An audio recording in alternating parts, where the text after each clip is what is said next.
Okay, so in this part, there's one note in the Amplified. I'll read the note. It's about the straw. And the note says, straw served as a binding agent with the mud, nearly tripling the strength of the brick. That's the end of the note. And here we go. Afterward, Moses and Aaron came and said to Pharaoh, "Thus says the Lord, the God of Israel, let my people go, so that they may celebrate a feast to me in the wilderness." But Pharaoh said, "Who is the Lord, that I should obey his voice to let Israel go?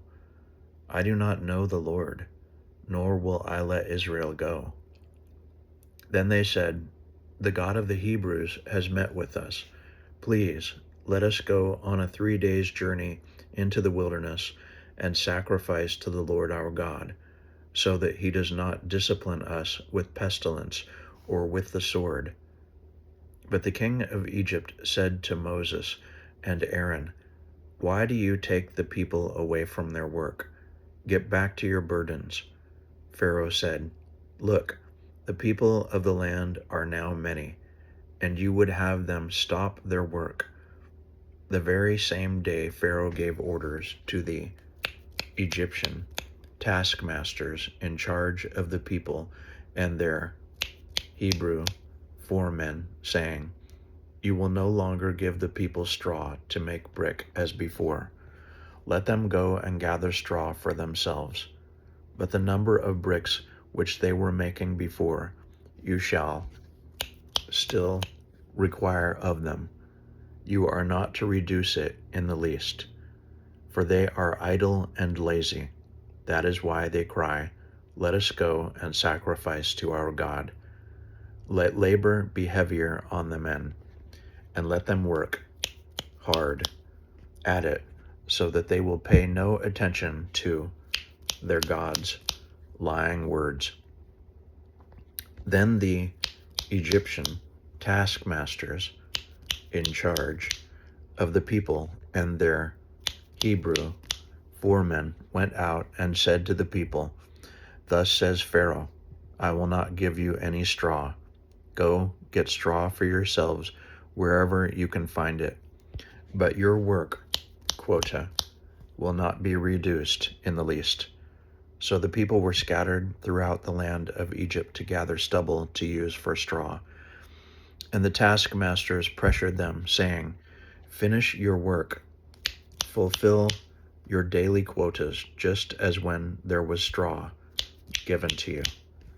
And the Hebrew foremen whom Pharaoh's taskmasters had set over them were beaten and were asked, "Why have you not fulfilled your required quota of making bricks yesterday and today as before?" Then the Hebrew foremen came to Pharaoh and cried, "Why do you deal like this with your servants? No straw is given to your servants. Yet they say to us, 'Make bricks.' And look, your servants are being beaten, but it is the fault of your own people." But Pharaoh said, "You are lazy, very lazy and idle. That is why you say, 'Let us go and sacrifice to the Lord.' Get out now and get to work, for no straw will be given to you. Yet you are to deliver the same quota of bricks." The Hebrew foremen saw that they were in a bad situation, because they were told, "You must not reduce in the least your daily quota of bricks." When they left Pharaoh's presence, the foremen met Moses and Aaron, who were waiting for them.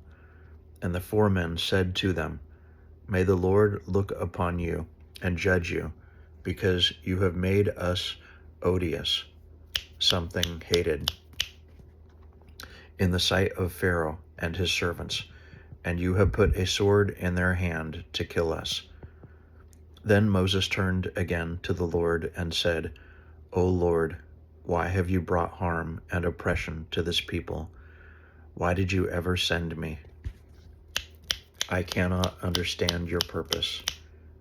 Ever since I came to Pharaoh to speak in your name, he has harmed and oppressed this people, and you have done nothing at all to rescue your people."